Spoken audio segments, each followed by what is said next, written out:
Are you ready for it?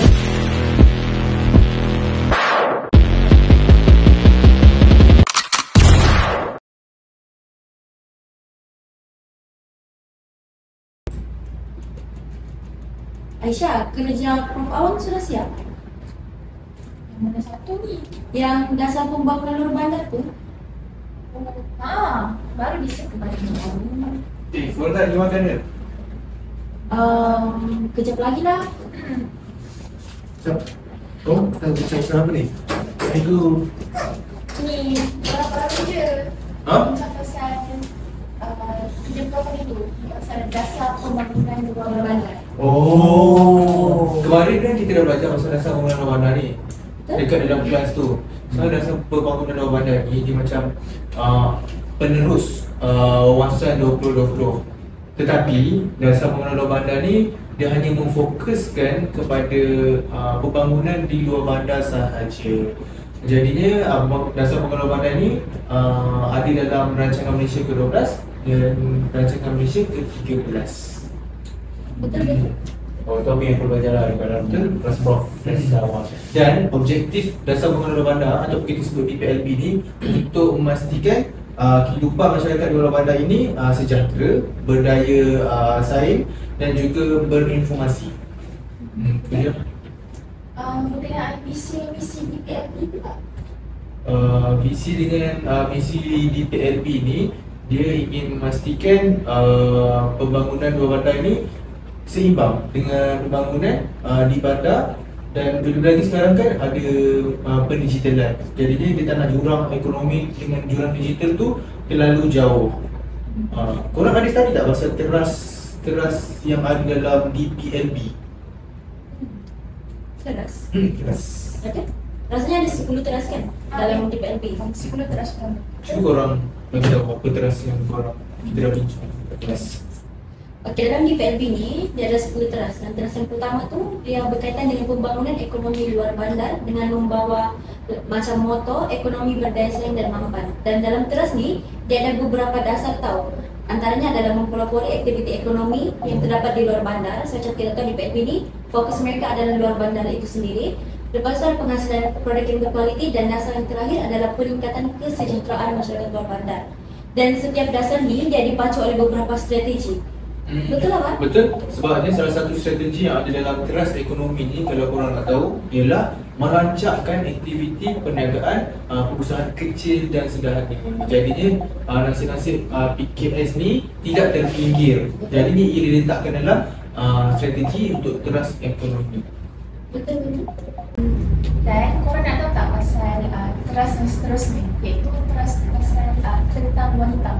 Nama dia wanita luar bandar yang progresif. So untuk teras ni dia fokuskan pada pelibatan wanita luar bandar. Dan ada 3 dasar utama yang diperuntukkan. Pertama adalah untuk memperkasakan ekonomi wanita luar bandar. Dekat sini kita dasar ni dia nak membolehkan wanita tu untuk menjamin pendapatan sendiri. Dan kemudian seterusnya dapat tingkatkan pendapatan isi rumah dan kurangkan kos hidup. Untuk dasar yang pernyataan dasar yang kedua pula adalah untuk pemantapan khidmat sistem sokongan bagi wanita luar bandar. So jadi untuk pernyataan dasar ni adalah untuk memberi sokongan sosial lah kepada golongan wanita, khususnya ibu tunggal. Macam kita faham, ibu tunggal ni dia memerlukan sokongan yang sepenuhnya daripada orang sekeliling mereka. Dan ketiga adalah untuk pemerkasaan kepimpinan wanita luar bandar. Ini untuk pernyataan dasar ni dia nak menunjukkan betapa pentingnya penyertaan wanita dalam peringkat membuat keputusan dan mencadangkan supaya lebih ramai lagi wanita luar bandar ni untuk terlibat membuat keputusan di peringkat akademi lagi. Faham? So maksudnya di DPLB ni dia tidak memfokuskan pada satu sasaran sajalah. Betul? Oh, Syed tahu ke pasal strategi? Bagi saya sangat setuju dengan pendapat saudari Aisyah. Di mana of course kita dapat tahu yang wanita-wanita di luar bandar ni seringkali orang kata dipinggirkan. Jadinya untuk mengadili hak-hak mereka di luar bandar tersebut, pelbagai dasar dan juga yang teras telah disebutkan tadi untuk meningkatkan ataupun menaikkan taraf mereka lah. Di mana dia tidak begitu adil sebab kerana wanita-wanita di bandar sahaja yang orang kata mempunyai hak ataupun untuk mereka yang sendiri boleh dapatkan meraih pendapatan yang lumayan di bandar tersebut. Jadi bagaimana pula di wanita di luar bandar? Oleh sebab itulah kita mempunyai trust yang telah disebutkan tadi dengan telah diperkenalkan beberapa strategi lah untuk memperkasakan sosial ekonomi wanita di luar bandar. Tahu ke apa lagi trust yang ada? Ada satu teras yang menyokong teras yang Aisyah beritahu sebentar tadi lah, iaitu yang melibatkan keusahawanan yang menjadi pemacu kepada pembangunan ekonomi, di mana teras ini dia tertumpu kepada para belia, wanita dan juga graduan sebagai golongan sasaran utama. So dalam teras ini dia ada beberapa dasar yang mengetengahkan keusahawanan itu sendirilah. Antaranya adalah keusahawanan tu dia menjadi kerjaya pilihan masyarakat luar bandar, memperkasakan sistem pembiayaan kewangan, kemudian fizikal dan sistem sokongan di luar bandar itu sendiri, dan membangun produk dan memperluaskan pasaran termasuk pemasaran perniagaan dalam talian. Semacam kita tahu sekarang boleh dikatakan semua benda berada di hujung jari. Jadi itu salah satu platform yang memudahkan golongan luar bandar ni untuk terlibat dalam bidang keusahawanan itu sendirilah. Kalau Usman nak tahu dan Ashraf dengan Aisyah tahu, antara strategi untuk teraskan keusahawanan ni sebenarnya kerajaan telah melalui DPLB ni dia rangka satu macam modul ataupun kurikulum yang berteraskan dengan keusahawanan supaya bila wanita dan mana-mana pihak yang nak menceburi bidang keusahawanan ni, diorang ada satu rujukan yang diorang boleh rujuk, iaitu modul yang telah disediakan. Kita boleh lihat bahawa macam kalau di orang di luar bandar, jadi teras yang seterusnya kita boleh lihat di mana mereka juga kerajaan juga mementingkan kesihatan mereka, di mana seringkali kita boleh lihat orang luar bandar ni diorang punya kesihatan dipinggirkan disebabkan satu faktornya mungkin tidak ada dewan yang secukupnya. Yang satu, mereka juga tidak mempunyai kemudahan pusat kesihatan yang tidak cukup dan tidak memadai lah, seperti mana kita boleh bandingkan dengan di bandar. Jadinya salah satu strategi adalah bagaimana mereka meningkatkan kesedaran melalui hidup sihat. Sebagai contoh, PPKK iaitu Pusat Promosi Kesihatan Komuniti yang telah dilancarkan oleh kerajaan tersebut dengan menyediakan perkhidmatan dan juga secara holistik lah, secara energi. Mereka juga adalah kerajaan juga telah memberi beberapa ataupun telah memperkenalkan beberapa inisiatif dalam untuk membantu mereka dalam meningkatkan kesihatan mereka. Mereka juga adalah warga negara tempatan juga, kerana kesihatan mereka juga perlu dititikberatkan dan perlu diberi perhatian kerana masyarakat luar bandar juga tidak seharusnya dipinggirkan. Dan aktiviti PPKK ini adalah di mana terlihat adalah seperti pengelolaan berat badan dan juga program yang telah dilancarkan seperti aktiviti fizikal sekolah. Macam mana terus seterusnya? Jadi korang sebenarnya apa yang Ashraf terangkan tadi adalah berkenaan teras, iaitu kehidupan luar bandar yang sejahtera. Maksudnya teras ni dia menekankan menikmati kehidupan yang sejahtera itu adalah sebagai satu keperluan asas manusia. Jadi sebab tu, seperti mana yang telah diterangkan oleh Ashraf, adalah berkenaan aspek kesihatan. Dan melihat kepada masyarakat luar bandar ini, mereka sebenarnya sedar saja. Mereka sedar akan kepentingan kesihatan itu, tetapi untuk mengamalkannya adalah sukar di kalangan mereka. So orang saya mau tanya lah, macam untuk sesebuah kawasan itu membangun, kamu rasa apa benda yang penting? Prasarana. Betul. Untuk sebuah kawasan membangun perlu ada prasarana yang lengkap dan juga canggih, dan ini ada termasuk dalam teras yang ada dalam DPLB lah. Macam kita tahu prasarana adalah satu aspek yang penting untuk pembangunan khususnya di luar bandar. Sebab kalau kita tahu luar bandar, kalau macam di Sabah sendiri, luar bandar itu dia merujuk kepada kawasan pedalaman dan sangat sukar untuk mendapatkan kemudahan dan perkhidmatan asas.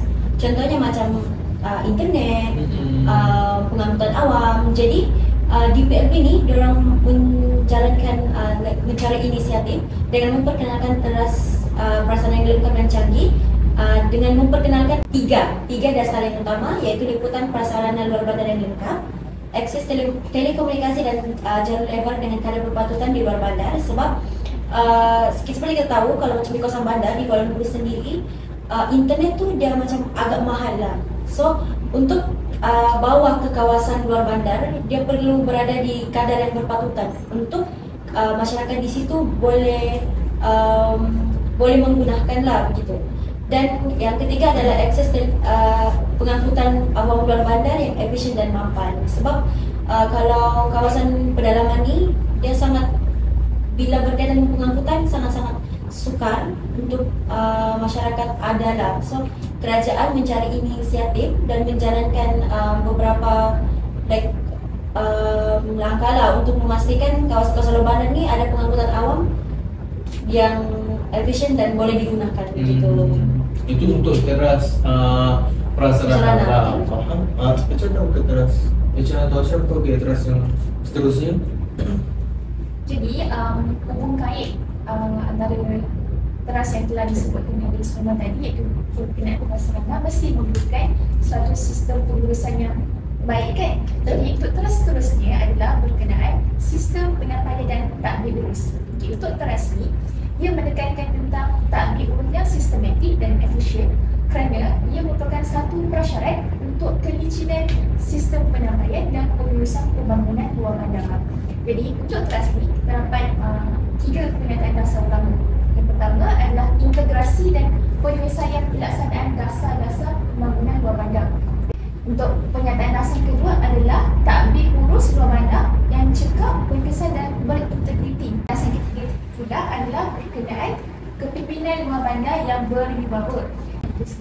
Jadi Ashraf, saya rasa mesti akan ada strategi untuk menunaskan teras ini. Bagi saya sangat setuju dengan pendapat atau teras yang telah disebutkan tadi, di mana kita ambil satu contoh di mana kalau kita nak membuat satu program dengan jayanya, of course kita akan memerlukan takbir urus sangat sistematik dan baik. Jadinya di luar bandar ni jika kita tidak diawasi dengan secara total, maka dia akan menjadi satu sistem takbir yang sangat teruk.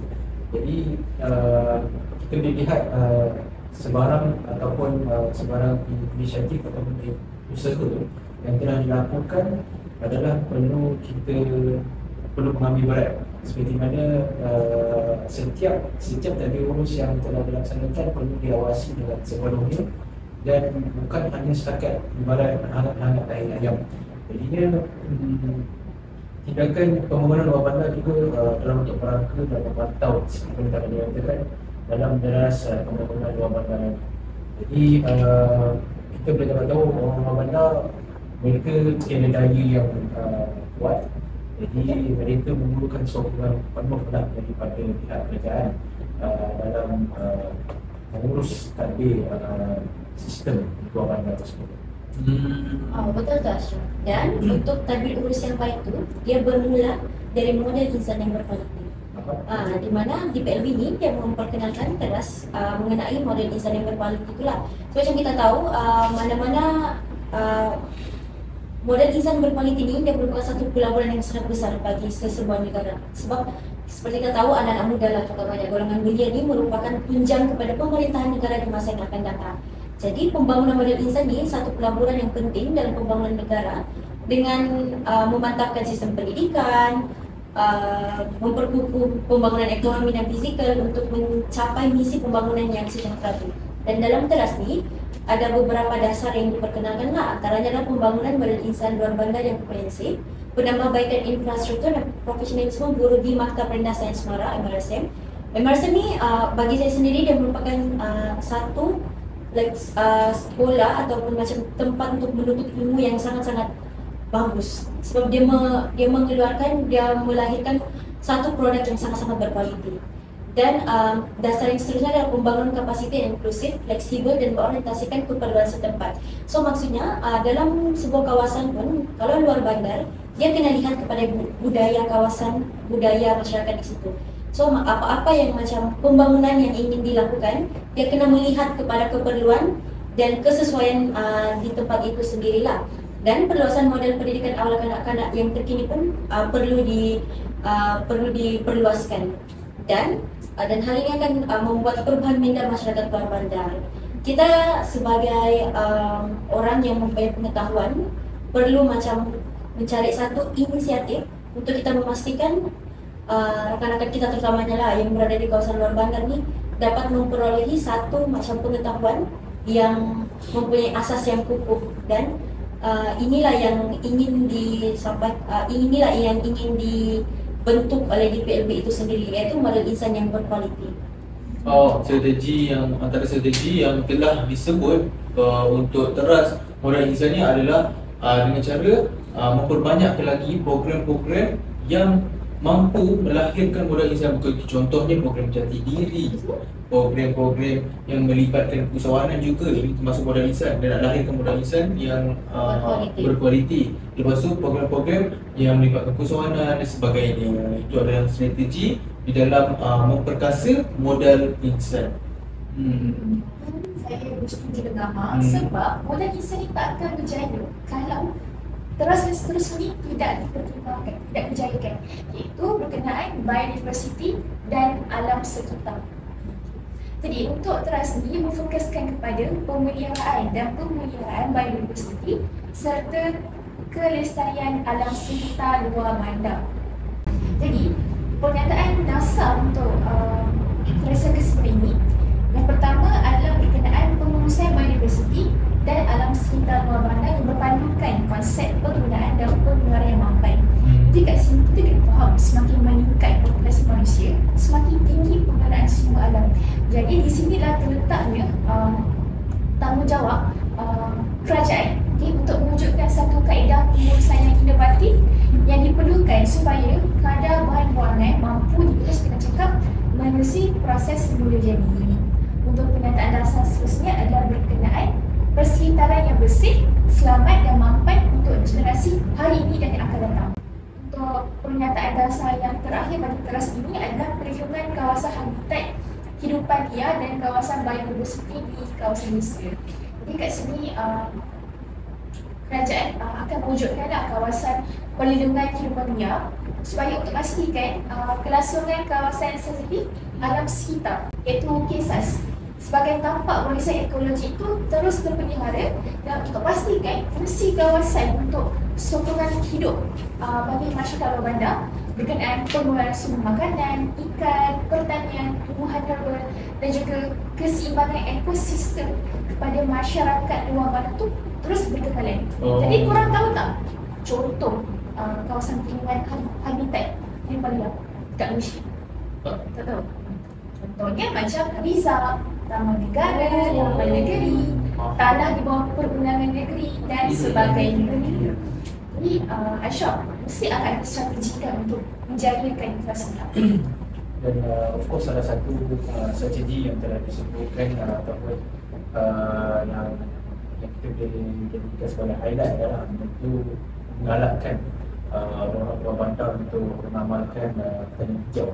Mereka juga disarankan untuk memajukan pengeluaran bagi menampung kehidupan sehari-hari sendiri dan juga usaha dan mereka kerajaan inisiatif kerajaan tersebut juga secara langsung untuk melahirkan perubahan kecil yang ataupun dengan menjadi seorang usahawan skala komersial, di mana dari situ bukan sahaja kita menyelamatkan bumi tapi juga dalam bentuk melahirkan perubahan kecil menjadi usahawan yang berjaya. Dan dari situ kita dapat meningkatkan kesedaran masyarakat luar bandar mengenai tentang betapa pentingnya dunia ini untuk supaya kita masyarakat dapat mengalami kehidupan yang harmoni dan juga sihat. Kan saya jawab sebentar tadi kan pasal belia kan. So teras yang seterusnya adalah keunggulan generasi belia luar bandar yang memfokuskan pada pemberkasaan golongan belia ni yang bersasiat tinggi, berilmu, berkemahiran, ada semangat patriotik, kreatif, inovatif dan mengungguli bidang keusahawanan dan mempunyai pendapatan yang mapan. So dalam teras ni dia ada 4 dasar utama, iaitu yang pertama pendidikan kemahiran yang inklusif dan bersesuaian dengan keperluan revolusi industri keempat atau dikenali sebagai 4IR. Dan seterusnya adalah generasi belia menikmati pendapatan yang berterusan melalui bidang keusahawanan. Dan generasi belia yang mempunyai semangat patriotisme, berketerampilan, bersahsiah tinggi dan terlibat dalam kepimpinan luar bandar. Korang tahu strategi dia? Sebenarnya salah satu strategi korang minat sukan tak? Remittance. Remittance kan? So salah satu strategi yang ada ialah meningkatkan fasiliti sukan di luar bandar. So korang boleh bersukan dengan riang-riangnya. Seterusnya, kan? Seterusnya ialah membuat program-program jati diri. Bila program jati diri ni ada dalam diri anak muda, barulah diorang ada patriotisme yang tinggi. Dan teras yang terakhir dalam dasar pembangunan luar bandar ini adalah perumahan, pembangunan wilayah dan penempatan desa. Jadi untuk teras ni fokuskan kepada aspek perumahan lah, aspek perumahan di luar bandar, di mana persekitaran luar bandar yang kondusif dan ekonomi berdaya saing perlu diutamakan bagi menarik dan mengekalkan masyarakat untuk terus tinggal di luar bandar. Jadi di dalam teras yang terakhir ini terdapat 4 nilai dasar yang utama. Yang utama adalah peningkatan pemilikan perumahan kepada golongan sasar di luar bandar. Korang tahu tak golongan sasar macam apa? Golongan devotee. Kita tak tahu. Betul, golongan yang berpendapatan rendah, yang dikelaskan sebagai devotee, ibu tunggal, orang asli, komuniti anak negeri Sabah dan native of Sarawak dan juga warga Korang Pahing. Yang kedua adalah kesamarataan kualiti hidup antara bandar dengan luar bandar dan antara wilayah luar bandar. Yang ketiga pula adalah penempatan luar bandar lestari dan cemerlang menjelang tahun 2023. Dan yang terakhir adalah masyarakat orang asli, komuniti anak negeri Sabah dan native of Sarawak yang maju. Rasanya isu ni Saya rasa terdapat beberapa strategi yang telah dilaksanakan oleh kerajaan mengenai teras yang terakhir ini adalah di mana kita lihat telah dilambangkan orang-orang atau pembeli di bandar. Jadinya dengan strategi dengan memacu perubahan untuk menggalakkan migrasi bandar ke luar bandar bagi golongan muda. Jadinya dengan beberapa yang teras seperti yang telah disebutkan tadi adalah untuk menarik belia-belia ini untuk bermastalkin di bawah bandar dan bagi mengelakkan kesesakan di bawah bandar di bandar tersebut. Jadi seterusnya strategi yang dia adalah untuk meningkatkan akses pembiayaan perumahan pada golongan sasaran di luar bandar dengan menyediakan sumber pembiayaan atau pembiayaan yang mudah. Jadinya kita dapat lihat market ataupun untuk membeli rumah sama ada di bawah bandar adalah kita dapat lihat untuk membuat pinjaman bank adalah sangat susah. Jadinya dengan strategi ini adalah untuk memudahkan bagi telah disebutkan tadi golongan sasaran tersebut agar mereka dapat memiliki rumah dan supaya mereka tidak merempat di jalan. Dan akhir sekali adalah strategi untuk melaksanakan program penempatan semula skim pembesaran desa, yakni pemindahan rumah-rumah yang bersedarab di lokasi desa sedia ada.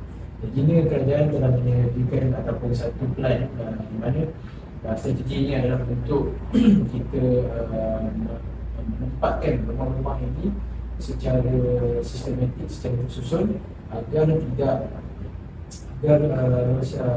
penampakan rumah bandar itu nampak lebih kemas dan tersusun.